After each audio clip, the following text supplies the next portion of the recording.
दोस्तों, स्वागत है आपका मेरे चैनल SM धार्मिक कहानियाँ में। दोस्तों, आइए सुनते हैं आज की कथा। शास्त्रों के अनुसार धनु संक्रांति काल में भगवान सूर्य और भगवान विष्णु की पूजा करने से आरोग्य का वरदान प्राप्त होता है और जीवन में सुख समृद्धि का वास होता है। इस काल में भगवान सत्यनारायण की कथा सुनना, शिव चालीसा का पाठ करना आदि से जीवन में सुख शांति बनी रहती है।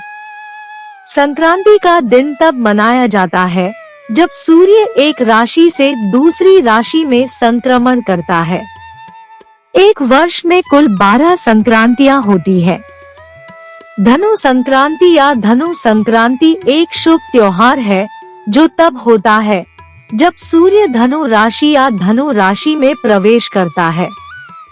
यह ओडिशा राज्य में अत्यंत हर्षोल्लास के साथ मनाया जाता है।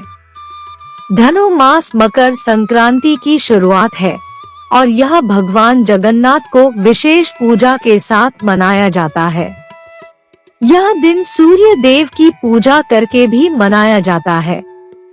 धनु संक्रांति पारंपरिक हिंदू कैलेंडर में 9वें महीने की शुरुआत का प्रतीक है। धनु संक्रांति पौष शुक्ल षष्ठी से पौष पूर्णिमा तक मनाई जाती है। इस दिन भगवान सूर्य या सूर्य देव और भगवान जगन्नाथ की पूजा की जाती है। भक्त गंगा, यमुना और गोदावरी जैसी नदियों में पवित्र स्नान करते हैं। ओडिशा में पौष का महीना बहुतायत का महीना माना जाता है। कटाई के मौसम के बाद एक भव्य उत्सव का आयोजन किया जाता है।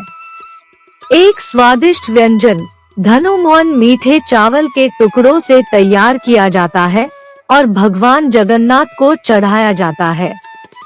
इस दिन एक नुक्कड़ नाटक किया जाता है जो भगवान कृष्ण के जीवन की विभिन्न घटनाओं को प्रदर्शित करता है। एक एपिसोड कंस द्वारा आयोजित धनुष समारोह को देखने के लिए भगवान कृष्ण की मथुरा यात्रा पर आधारित है, जिसने भगवान कृष्ण और भगवान बलराम को मारने के इरादे से धनु यात्रा के अवसर पर मथुरा में आमंत्रित किया था। धनु संक्रांति का वार्षिक उत्सव भगवान कृष्ण के जन्म से लेकर राक्षस कंस के वध तक के दृश्यों को प्रदर्शित करता है। भागवत पुराण में वर्णित विभिन्न घटनाओं का अभिनय किया जाता है। स्थानीय लोग इस नाटक में बड़े उत्साह से भाग लेते हैं। इस अवधि के दौरान धनु यात्रा आयोजित की जाती है। धनु संक्रांति 16 दिसंबर को ग्रहों के राजा सूर्य देव धनु राशि में गोचर करेंगे। इसलिए 16 दिसंबर को धनु संक्रांति के नाम से जाना जाएगा। ज्योतिष शास्त्र के मुताबिक जिस राशि में प्रवेश करते हैं, उसी के अनुसार संक्रांति का नामकरण किया जाता है। धनु संक्रांति का पुण्यकाल 16 दिसंबर को प्रातः 9:58 से शाम 4:22 तक रहेगा। सूर्य की धनु संक्रांति में और खासकर संक्रांति के पुण्यकाल के दौरान गोदावरी नदी में स्नानदान का बहुत महत्व है। संक्रांति के दिन पितृ तर्पण, दान, धर्म और स्नान आदि का बहुत महत्व माना जाता है। ज्योतिष शास्त्र में 12 राशियों का विशेष महत्व है।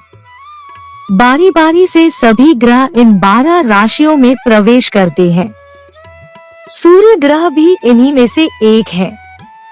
जब भी सूर्य देव किसी भी राशि में प्रवेश करते हैं, तो उसे संक्रांति के नाम से जाना जाता है। धनु संक्रांति 16 दिसंबर शनिवार को है। इस संक्रांति को हेमंत ऋतु शुरू होने पर मनाया जाता है। जिस दिन से ऋतु की शुरुआत होती है, उसकी पहली तारीख को लोग इस संक्रांति को बड़े ही धूमधाम से मनाते हैं। सूर्य देव जिस दिन धनु और मीन राशि में प्रवेश करते हैं, उसी दिन से खरमास की शुरुआत हो जाती है। इस दौरान शुभ कार्य नहीं किया जाता है। सूर्य देव जब धनु और मीन राशि में गोचर करते हैं, तो इनके तेज प्रभाव से धनु और मीन राशि के स्वामी देवगुरु बृहस्पति का प्रभाव बहुत कमजोर हो जाता है। इसके चलते 1 माह तक खरमास लगता है। हिंदू पंचांग के मुताबिक सूर्य देव 16 दिसंबर को सायं 3:58 पर वृश्चिक राशि से निकलकर धनु राशि में प्रवेश करेंगे। इसी दिन से खरमास की शुरुआत होगी। खरमास के दौरान क्या करें? सूर्य देव बृहस्पति की राशि में गोचर करेंगे, इसलिए इस पूरे महीने भगवान सूर्य और श्री हरि विष्णु की पूजा का विधान है। खरमास के दौरान भगवान सूर्य को जल चढ़ाएं और ओम घृणी सूर्याय नमः का जाप करें। जिन लोगों की कुंडली में पितृ दोष है, वे अमावस्या के दिन घर पर ब्राह्मण भोज का आयोजन करें। उन्हें आदर पूर्ण भोजन कराएं और वस्त्र का दान करें। इस महीने सूर्य देव को जल चढ़ाना बेहद महत्वपूर्ण माना गया है। खरमास के दौरान पवित्र नदियों में स्नान करें। खरमास के दौरान क्या न करें? खरमास को शुभ समय नहीं माना जाता है, इसलिए इस समय शुभ कार्य करने की मनाही होती है। खरमास में शादी न करने की सलाह दी जाती है।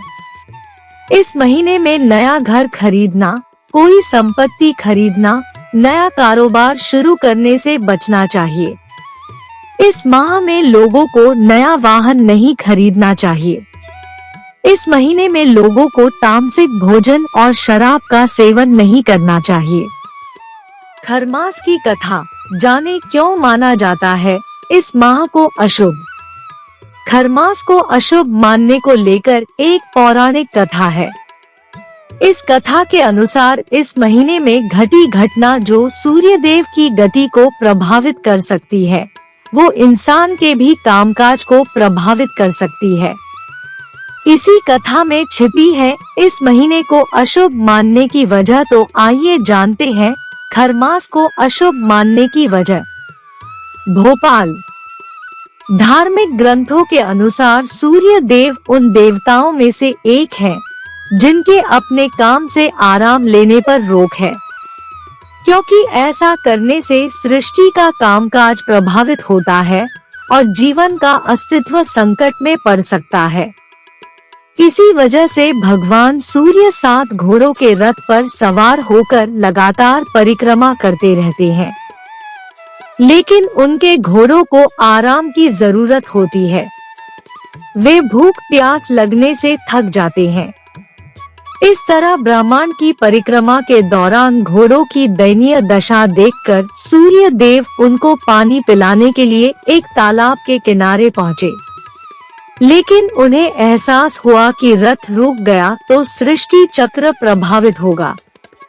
इस दौरान उनकी नजर तालाब किनारे चल रहे 2 खर पर पड़ी। इस पर सूर्य देव ने दोनों खर को अपने रथ में जोड़ लिया और परिक्रमा करने लगे। इसका असर यह हुआ कि खर गधे की धीमी गति के कारण सूर्य देव की परिक्रमा की गति धीमी हो गई। किसी तरह 1 माह का चक्र पूरा हुआ। इस बीच धीमी गति से सूर्य देव ने परिक्रमा का काम पूरा किया। तब तक घोड़ों को विश्राम मिल चुका था।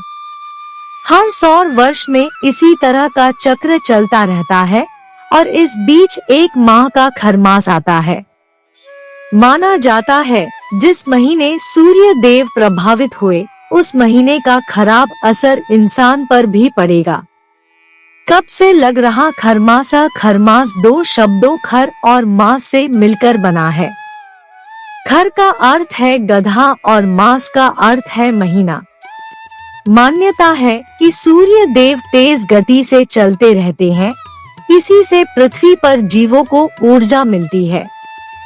लेकिन धनु संक्रांति के बाद 1 महीने तक गधे सूर्य देव के रथ में जुड़े रहते हैं, जिससे उनके रथ की गति मंद हो जाती है।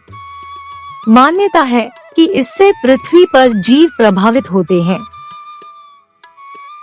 इस साल 16 दिसंबर से खरमास लग रहा है। इसी दिन धनु संक्रांति है। यानी सूर्य धनु राशि में प्रवेश करेंगे। दोस्तों कमेंट करके बताएं कि आपको हमारी यह प्रस्तुति कैसी लगी। पसंद आई तो इसे लाइक और शेयर करें तथा चैनल को सब्सक्राइब करके मेरा मनोबल बढ़ाएं। मिलते हैं जल्दी ही एक और नई कहानी के साथ, तब तक स्वस्थ और खुश रहें। नमस्कार दोस्तों, विष्णु भगवान की जय।